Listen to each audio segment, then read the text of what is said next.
Bonjour, bienvenue sur le plateau de Bâti Journal TV. Nous sommes au salon Bipositive et autour de moi j'ai des responsables de l'ameublement français avec qui nous allons parler ergonomie et confort dans l'agencement. L'idée est de voir comment l'ergonomie peut améliorer le confort de tous. Avec moi pour en parler, Monsieur Christophe Chenu, bonjour. Bonjour. Vous êtes gérant de la société Bloom. Exact. À côté de vous, et je vous demandais de lui passer le micro, Monsieur Joël Goyer, bonjour. Bonjour. Vous êtes designer C'est ça exactement. à la société SFL. Oui, tout à fait. En face de vous, Monsieur Werner Hansen, bonjour. Bonjour, Vous nous venez du Danemark. tout à fait. Tout à fait, et c'est la société Linark. Linac, voilà. Linac. Merci. Alors on va refaire un petit tour de table pour que vous nous présentiez vos sociétés. Qu'est-ce que vous faites? Où êtes-vous basé? Et puis une petite carte d'identité, on va dire. Alors Société Bloom est Bloom. une société autrichienne qui est leader sur le marché mondial dans la fabrication et la conception de composants pour les meubles. On parle de charnières, de coulisses, de systèmes de portes relevables. C'est 7000 collaborateurs répartis dans le monde entier. C'est 1,6 milliard d'euros de chiffre d'affaires. On a une filiale en France depuis maintenant 25 ans avec 31 collaborateurs et nous fournissons tous les fabricants de meubles de cuisine, salle de bain, rangement, meublants, qu'ils soient industriels et artisans. Voilà, donc c'est grâce à vous qu'on a ces petits tiroirs, si j'ai bien compris, Exactement. qui se ferment tout seuls. Voilà.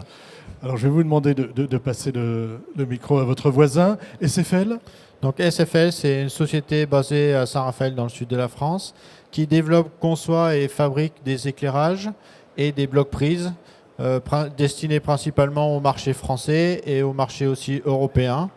Voilà, pour les industriels du meuble. pour les industriels du meuble, on est dans le luminaire, on est dans l'éclairage. Dans le luminaire, dans l'éclairage pour la salle de bain, pour la cuisine et aussi des solutions de prise intégrées au plan de travail principalement.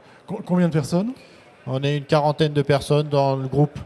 Et SFL, ça fait 9 personnes. D'accord, 9 Voilà. personnes. SFL, oui, dans un groupe qui a une quarantaine de personnes. D'accord. Alors je me tourne vers vous, monsieur. Linaque, Linac, oui, société danoise. c'est une société danoise, tout à fait. Et nous sommes leaders dans tout ce qui est fabrication des vérins électriques et colonnes électriques pour les différents secteurs. Nous sommes une entreprise d'à peu près 2500 employés avec des chiffres d'affaires dans le monde entier de 400 millions d'euros. Et je suis responsable pour le marché français où mon travail est de travailler avec tous les fabricants surtout les secteurs médicaux et les secteurs d'agencement. Vous avez une antenne en France. Il y a combien de personnes en France qui travaillent Nous avec sommes vous? 20 personnes à Angers. 20 personnes à Angers. Ouais. D'accord. Et là, quand vous dites vérin, hein, c'est ce qui va nous permettre de soulever ou de baisser les meubles. Expliquez-nous un petit peu en quoi ça consiste. Oui, par exemple, dans tout ce qui est mobilier pour les cuisines, nous avons lancé un nouveau produit qui veut permettre d'augmenter et monter le plan de travail pour que ça s'adapte à quelqu'un grand comme moi et ensuite avec ma femme qui est petite et ensuite pour qu'on peut travailler avec le meilleur confort possible. Voilà, alors, et on arrive dans en fait le cœur de notre sujet, hein, qui est comment l'ergonomie peut améliorer le confort. Donc ça, c'est une manière, c'est une façon d'améliorer le confort avec ce type de choses. Oui, tout à fait. Et ensuite, c'est une nouvelle technologie qui vient d'être lancée l'année dernière, où nous démarchons tous les fabricants dans la cuisine française pour qu'ils mettent en place notre solution dans leur solution. Et nous avons le premier en France, les cuisines Schmidt, qui ont maintenant lancé ce type de produit avec nous. Qui doit améliorer un peu tout ce qui est l'ergonomie, flexibilité dans la cuisine. Voilà, l'idée, hein, c'est que si on améliore l'ergonomie, on améliore le confort de l'utilisateur. Oui, tout à fait. Oui. Ensuite, pour les personnes bien comme nous, mais ensuite aussi pour les personnes plus dépendantes qui ont besoin de plus quelque chose de facilité et flexible à leur niveau, à leurs besoins. Alors, je vais vous redonner la parole sur cet aspect d'ergonomie et d'amélioration du confort grâce à l'ergonomie. Qu'est-ce qu'on cherche exactement à faire? Alors, en fait, il faut savoir qu'en France, on garde une cuisine, puisque notre focus, nous, est sur la cuisine. On garde une cuisine à peu près en moyenne 23 ans, donc il faut arriver à sensibiliser le consommateur final que cet aménagement-là, il n'est pas fait pour 1 an ou 2 ans, il est fait pour une durée de vie assez longue. Donc il faut lui faire prendre conscience que l'ergonomie, l'accessibilité, le confort d'usage, c'est quelque chose d'important. Donc on va l'imager sur le faire comparer une ouverture d'un meuble bas avec une porte et avec un tiroir et lui faire prendre conscience que s'il doit aller chercher la casserole au fond du meuble, il y a de la pénibilité, alors que si le tiroir s'ouvre à lui, c'est quand même beaucoup plus confortable. Et quand on sait qu'on passe à peu près 2 heures à 2 heures et demie en moyenne par jour dans une cuisine, le consommateur va être sensible à cet argument. Voilà, c'est très important, évidemment, et quelque chose d'évolutif. Vous vouliez peut-être ajouter quelque chose, et après je vous demanderai de passer le micro à votre voisin. Oui, nous travaillons beaucoup aussi avec des solutions pour les handicapés, par exemple pour qu'eux, ils peuvent accéder à des tiroirs qui sont un peu hauts pour eux s'ils sont dans un fauteuil roulant.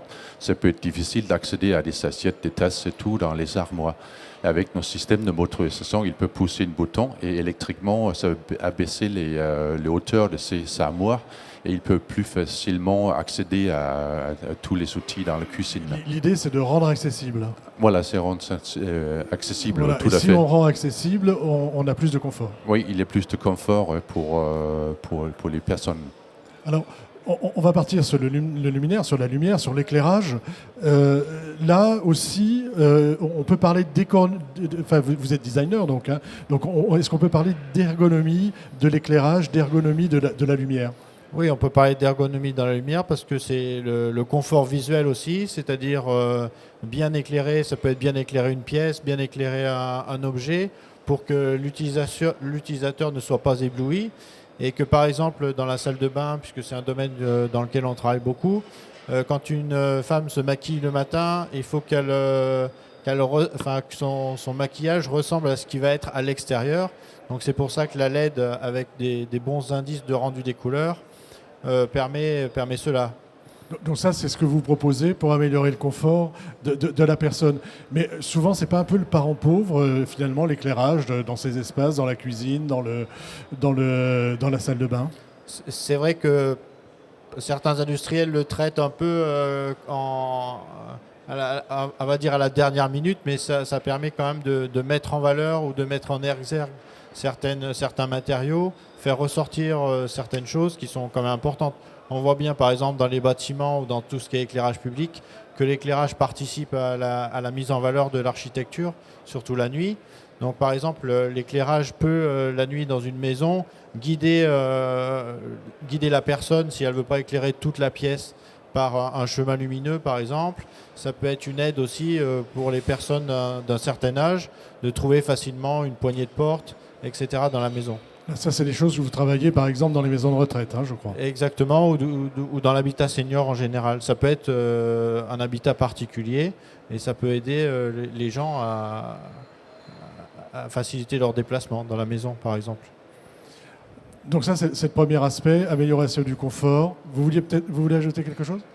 Aussi, dans d'autres pièces dans la maison, nous travaillons aussi beaucoup pour améliorer le confort pour les personnes âgées, encore une fois.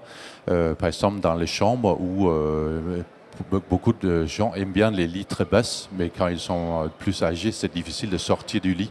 Et là, nous travaillons aussi pour qu'on peut monter le niveau des lits pour mieux sortir, mieux entrer dans le lit, aussi pour les permettre à avoir un meilleur confort. Sans que ça devienne un lit médicalisé parce que ce pas des personnes malades, c'est des personnes un peu âgées, un peu moins de muscles dans les cuisses et tout, mais qui améliorent aussi leur confort dans ce type d'application. Voilà. Donc là, tout ce qu'on vient de voir, hein, c'est de l'ergonomie, et c'est de l'ergonomie qui améliore le confort. Alors, je vais vous demander de repasser le micro à votre voisin. Aujourd'hui, quand on définit l'habitat durable, hein, et nous, on en a une spécialité, on parle d'énergie, on parle de construction, on parle d'enveloppe du bâtiment, mais on parle assez rarement de l'espace de vie intérieur et du confort intérieur. Alors, ce n'est pas vous qui allez me dire que ce n'est pas important, mais comment on peut faire prendre conscience que cet espace de vie intérieur, finalement, il est tout aussi important dans l'habitat durable? Alors, je crois que c'est aussi ce qui nous réunit au niveau de l'ameublement français, mais on a aussi notre pierre à l'édifice à apporter en termes de communication, en termes de prise de conscience des professionnels et des particuliers sur l'importance qu'ils doivent apporter à leur habitat intérieur. Malheureusement, dans l'architecture, on travaille beaucoup l'enveloppe extérieure et l'aménagement intérieur, elle part en pauvre, quoi, en fait. C'est-à-dire qu'on va prendre les derniers deniers qui nous restent et malheureusement, on n'aura pas toute la possibilité de s'exprimer. Donc, on essaye par notre communication, par de la formation au niveau des professionnels, de sensibiliser ces interlocuteurs à ce confort d'usage. Voilà, sensibiliser au confort d'usage. Est-ce que vous arrivez à leur parler d'ergonomie ? Bien sûr. La plus grosse difficulté, c'est que quand on leur demande de nous parler, eux, d'ergonomie, ils ne savent pas ce que c'est. Donc on a trouvé un moyen simple, c'est qu'on les fait cuisiner. Et on a une cuisine qui est installée chez nous, dans notre showroom, qui est branchée, et on leur fait préparer un plat. Et là, ils comprennent ce que c'est l'ergonomie, parce que tout vient à eux, tout est sur place, tout est organisé, comme une cuisine devrait l'être, et comme quelqu'un aimerait pouvoir l'avoir. Donc ça leur fait prendre conscience, par cette formation, et par ce moment un peu ludique, puisqu'après on mange ce qu'ils ont cuisiné. Oui, c'est peut-être pas toujours bon aussi. Ouais, c'est un peu des fois épicé. Et voilà, donc on essaye par le biais de ces formations et de ces journées incentives de sensibiliser. Exactement.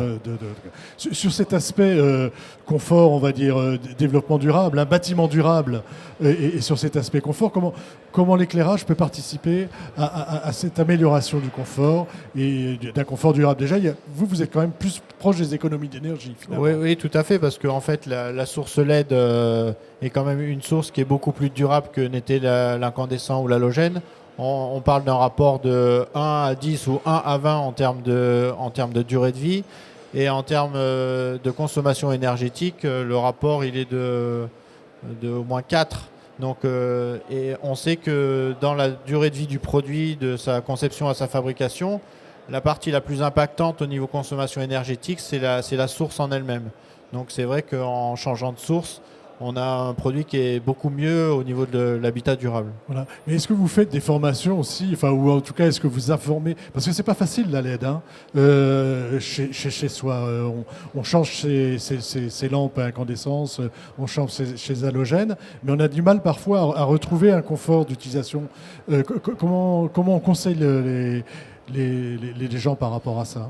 Déjà, nous, on forme déjà les industriels pour qu'ils transmettent un peu le message. C'est vrai que la LED est beaucoup plus complexe qu'on va dire que l'incandescent avec l'halogène, même si les notions liées à l'éclairage sont toujours les mêmes au niveau température de couleur, au niveau indice de rendu des couleurs, au niveau toutes ces notions-là existaient déjà, mais elles sont plus mises en avant actuellement avec la LED que ce n'était avec l'incandescent ou l'halogène en fait. D'accord. Et on est obligé d'expliquer forcément, de faire de la formation comme peuvent le faire Bloom par exemple, parce que c'est des notions importantes et c'est du service en plus. Et c'est par là aussi qu'on arrive à se différencier de gens qui ne font pas de conception ou qui font que du négoce ou que de la distribution de produits. Se différencier pour apporter davantage d'ergonomie, donc davantage de confort. Exactement. C'est ça. Et de votre côté, comment vous voyez les choses sur ce bâtiment qu'on dit durable ? En quoi l'ergonomie peut-elle apporter quelque chose au bâtiment durable ? L'ergonomie, c'est très important déjà pour le bien-être, pour les gens. C'est quelque chose qui est important. Ils restent plus en plus longtemps dans leur maison. En même temps, quand on parle des moteurs électriques, on parle aussi de consommation d'électrique. Et nous travaillons beaucoup pour... J'imagine qu'aussi vous travaillez, c'est un peu comme le LED d'ailleurs. Vous voyez, nous travaillons beaucoup avec des moteurs à 24 volts qui doivent consommer peu d'énergie quand ça fonctionne. Et surtout aussi, la consommation à veille est à 0,1 watt, qui fait que c'est moins qu'une télévision qui est en veille. Et ça, c'est une façon d'apporter des solutions ergonomie sans que ça consomme trop d'électricité, qui est quand même une chose très importante aussi. Voilà, cet aspect développement durable sur le moteur est important au niveau de la consommation électrique. Oui, parce que là, on apporte du confort, mais il ne faut pas que ce confort devienne trop important, trop impactant sur la facture énergétique. Oui, qui est très important, mais ça fait qu'au niveau de consommation de veille, ça consomme beaucoup moins qu'une télévision qui est en veille aussi, avec notre technologie. Dans ce type de petits moteurs, dans une maison qui est équipée, il y en a combien ? C'est quoi? C'est le plan de travail en général? C'est un placard? Oui, par exemple les Nilo dans une cuisine, là vous pouvez avoir 6 moteurs qui travaillent en simultané, c'est-à-dire en parallèle, pour monter jusqu'à 1 tonne de poids en tout. C'est-à-dire qu'il y a des moteurs très efficaces et ensuite ça consomme uniquement quand ça monte, quand c'est en veille, parce que ça consomme presque pas du tout de l'énergie. Ça veut dire qu'on apporte l'ergonomie, la flexibilité, sans qu'il y ait trop de consommation d'électricité. D'accord. Alors, on arrive presque au terme de notre échange.